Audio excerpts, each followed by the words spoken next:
So this is early 1800s woodworking. It's the age of specialization.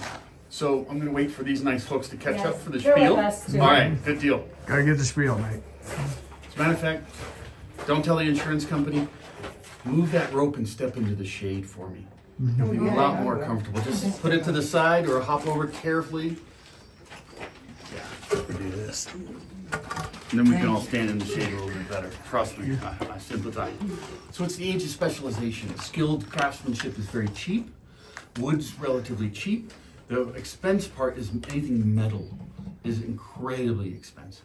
Okay, especially pre-1821, where all the products had to be approved by the Spanish crown. You couldn't trade with New York or London or anything like that. It had to be authorized by the Spanish crown. Post-1821, you can trade with America. Economic boom, all these new fancy tools came in. But early on, when the Hacienda was first put together, here at the very edge of the frontier, I mean, we're way out of the Spanish frontier. Okay, like more remote than Kentucky. And you wouldn't have all these tools originally. Your carpintero might have one wood plane, some chisels, typically axes, small axes. And with this skill set that they had, this high skill set and the limited tools, they created a whole vernacular, a whole style of furniture and art, which is just amazing. And it was a real contribution if you're a woodworking geek like myself or into furniture. And the great tragedy is we don't know much about the people themselves because it's a very hierarchical, kind of almost feudal culture. The Spanish and Mexican culture back then, you know, the Don, the lords up the top, the priests, the landholders, and the skilled craftsmen. We don't know much about them. We know very little. I know the name and location, Kentucky. James Purcell in 1805 was the first white carpenter, but 99% of the Hispanic and native carpinteros, we have no idea. And they made this amazing contribution to woodworking. So that's one of the heartbreaks about here. We don't know.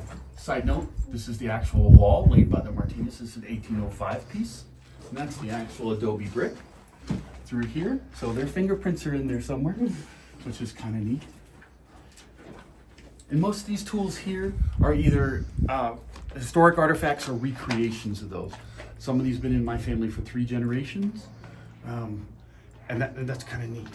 I like the ultimate in reusing. But so the specialization, these are called wood planes and the hand saws. Each one of them has a job, just one job. These different saws do one type of cut. This saw does tenon cuts, which is what you see it doing here. Like this would fit in a socket. That's all it does. This guy, all it does is that cut there. So if you have to cut wood for 12 to 14 hours a day, you develop the ultimate Olympic level tool. And that's what they did. They got really, really good at hand tools. This plane makes a straight line, makes flat edges. This plane takes rough stuff. This plane just does the edges, the ends right here. This plane makes grooves and things. It's called plow plane because it plows through. And then all those guys over there make different shapes. Those planes. I'm gonna scoot over there real quick. I like to talk, so don't feel rude if you have to keep moving on, but otherwise I will keep blabbing on. And your name is? Kevin, From? I'm from Colorado, and I'm a guest here of the American Mountain Men Association. Is that And- who's out there? Yeah, fine folks. That'd be us. And the museum, the Hacienda de los Martinez, and the director, Daniel Barrega, who's 6 generations. And the weaver in residence, Kevin there, Shepherd and Shepherd. and Adobe Baker. Yep. So when it comes to textile arts, that guy's a master. So it's an age of manual tools, right? So if you want to drill something, you get this brace. You grab yourself, in the early 1800s, this is the high-tech drill bit. You'd be very impressed. Trust me. Everybody go, ooh, ah. All right. Yes, exactly. My wife doesn't do that. She just doesn't appreciate it. And then you grab this plated brace, because it has the shiny stuff. How'd you keep it up in there? Does that lock in? It should lock in normally, because historically you bought the bits and the brace together. And this one was high-tech. It's got a little catch. Oh, okay. But the ability to find the matching bits and braces is almost non-existent. So they just kind of press fit. And we do like this. over and over and over again. If we're going to use nails, and we make nails, in this part of the world, we don't have really much in the way of screws at all. Very expensive in the way they come up from Mexico City. Not many screws used actually in all of America at this time. We nail things. We use here blacksmith-made nails, which tend to look like that. That's considered a perfectly made blacksmith nail, right there. And so, blacksmith's apprentice, if he was really good, can pop one out in about 30 seconds. Oh, wow. Wow. Yeah, it's And where did quite you a... get the metal from? That shipped up. Yeah, so metal's precious. When you see a lot of these doors and shutters here, you'll see the hinges are all made of wood because metal hinges would have been super expensive. So these would have been produced in-house. We had a blacksmith here. But in the rest of America, they had this brand new factory-made nail called a cut nail. And this is because normally it comes from a sheet, like a long strip. There's a big guillotine, and goes slice and pops, comes off the end. Nails work really, really well, actually, if you do the right thing with them. Modern nails aren't shaped the right way. They don't do a very good job. Not this one, but we have historic toolboxes, which are just toolboxes nailed together with cut nails, and they're 200 years old. And trust me, toolboxes take a beating. So nails do work. We just lost the art. One of the things the apprentice is going to have to know is the correct hole to pre-drill for the nailing. How dries the wood? Where is the hole going to go? What joint do we want? And he's going to have to learn all that stuff to make the nail do its exact good job. We have different shapes. These are called spoon bits. So before that really cool bit you saw, back to the Roman times, you have things that look called spoon bits, and they look like spoons, coincidentally. Blacksmiths can make that. And we still use these in making chairs, like ladder back chairs or shaker chairs. This is the kind of bit we use. But I've got good money in the 1800s, so I also have twist bits. Also high tech, very high tech. What was that used for? Making big holes, Okay. like so for just bigger holes. Yep, pre-drilling for stuff, drifts, dowels, things like that. But these, perhaps one of my favorite words in the entire English language, are gimlets. They're called gimlets. I just love that. No claw hammers. We don't have claw hammers. We think the claw hammer probably is an American invention. Kind of proud of that. Debatable, the history, maybe around 1846, something like that. But before that, took your little cat's paw. But this is what your historic hammers look like. Here is your German style hammer of the time, and your God-fearing, better, proper English hammer. This is my wife's German hammer, she's German. This is my English hammer, I'm English. So we have that intention. So you're always talking hammers. Exactly. So these planes are all specialized. If you want to make a joint like that, a little decorative edge, you get a plane that does that. If you want to make tongue and groove joints like that, you need two different planes. That being one of them, and it makes one side of it, and the matching set makes the other side. But let's say Don Martinez or somebody wealthy or influential says, oh, I want the crown molding, the big wide crown molding like they have in Mexico City. And you go, but permiso, Don, Martinez, I don't have the plane that makes that big giant wide one. Well, you take this set right here, which can make all sorts of shapes, and you make it by hand. If he wants the curve to go like this, you grab the big one over here. These make hollow and round shapes, and that's why we call them hollows and rounds. And you build up a custom one. Line, stroke by stroke, piece by piece, shaving by shaving. All by hand. And then the early carpenters, I don't think would have something as fine as this, but later they came in. This is called a rasp, if anybody's around horses or anything like that, a farrier rasp. This one, go ahead and check that out. Feel the little teeth on there. Each one of those is actually made by a fella in France in modern time. That's a modern one. Each little tiny little tooth, he went tink, tink, tink. Oh my gosh. That's Avery, wait. Oh, that's pretty cool, but he also makes that one by hand. And look at the size of those teeth. With my 57-year-old eyes, I can't even see those little dots anymore. Oh, look at that. And that's what we can shave off things, make it like nice curves with that, the rasp. What else do we have? Oh. If we need to take big chunks of wood, typically out of round things like to make posts or different ideas that are round, sailboat mast, barn beams. This is the guy we use here. We sit down on the bench and we can take shavings off of that. And they get smaller and smaller until we get down to this size where we can do nice little ornamental tiny stuff.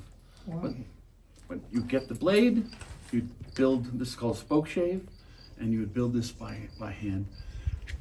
When trade opened here, 1820, post 1821, we started getting in foreign steel, foreign to be not Mexican or Spanish, and most of that steel, these blades came from one community in England, in Sheffield typically. Not 100%, but for North America. I mean, that's quite amazing. It's a whole region in England, and that's pretty much what they've been doing for a few hundred years. So all my historical pieces, almost all, the blades are from Sheffield still. Anyone want to make some wood shavings? Yes. Anybody? Come on in. Come on. Those planes, are they called block planes? A block plane is a modern small plane, like about the size of your palm. Oh, gotcha. In this time period, they had nothing smaller than this. Oh, sorry.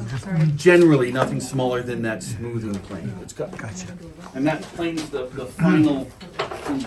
All right, come on in.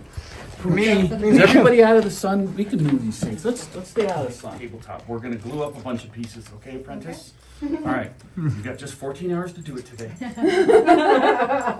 This is gonna be a joint between two pieces of wood. Okay. So we're gonna get the jointer plane. Okay. Easy to remember. Are you left or right-handed? Right. Excellent. Pistol grip like this. Okay. C grip comes in here. Okay. That's the business side. Yes. So when you grab it, look for that one. Okay. And you ready? This is how goofy this looks. We start back here, and we move the hips forward like this. Boom, Okay. boom, like that. Want to give it a try? Sure. All right. So pistol grip there, C grip watching for the blade. Come back here. Start up in here. Where's the blade at on that? On the Yep. bottom? Okay. And we push. Well, that very was a lot. straight. No, that was good. Don't worry. Okay, so we want the front end, Give me. and your fingers ride right here. Okay, I see now. Yep. Yep. Good. Oh, Yep. All right. Here is the competitive take-home for all the championships, all the marbles. We cheap a little wax in the bottom. Center yourself. Yeah. Okay. Pistol grip, C grip, good C grip. Fingertips up here. Start for the wind up. And move.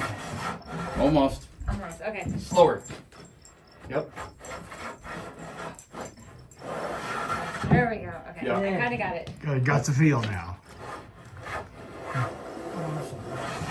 All right. Little practice. Can you get a full width?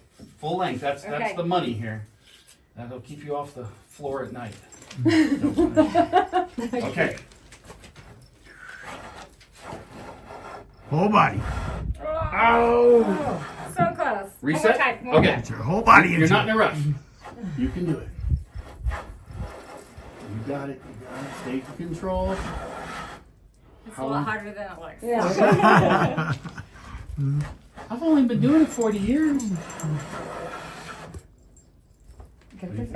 All the way. All the way. You're getting better. Each one's been a little bit better. You're a little bit more in control. Yeah. But like any manual skill, you You gotta practice.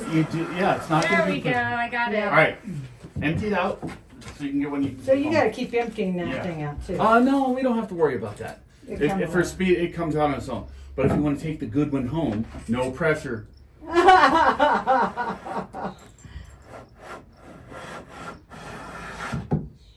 Not quite. Let's see. Oh, Pretty close. let me see that. We're getting there. We're getting there. You guys, come back in a couple hours.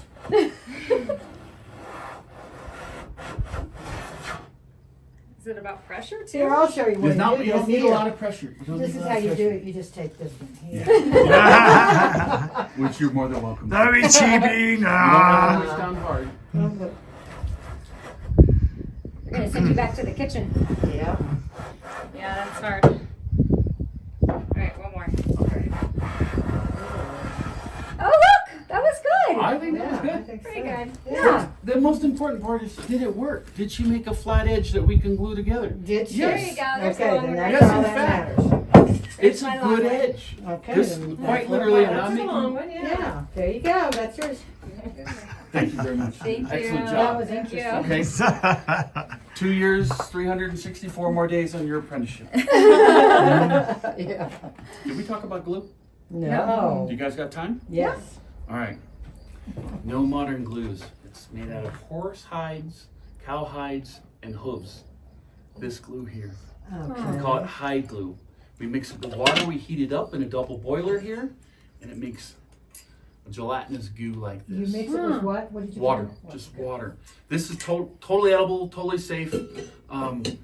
It's quite edible. So if the kids come in and start eating your glue, it's Yep, just fine. It's And as a okay. matter of fact, very similar stuff is actually in gummy bears today. And Oh, one of the geeky lovely. things we do is we make gummy bear glue and internet pictures. My and- kids won't get any more of those. I know. You know, okay, Silly no things more like gummy that. bears. So, but it's also repairable. So if you have a fine piece of furniture and the young dog eats the table leg, right? I can steam it apart because it's water soluble, Oh. put in a new piece, and we can keep doing that for another 200 years, Oh, wow. which is kind of neat. And then the finish, you take a chunk of this. This is totally clean. It's quite edible. What is it? It is, in fact, as he puts it in her hand, it's Yeah. bug vomit. Yeah, I'm not I gonna. wondered if that was- It looks like fly poop. You know, it's Bug.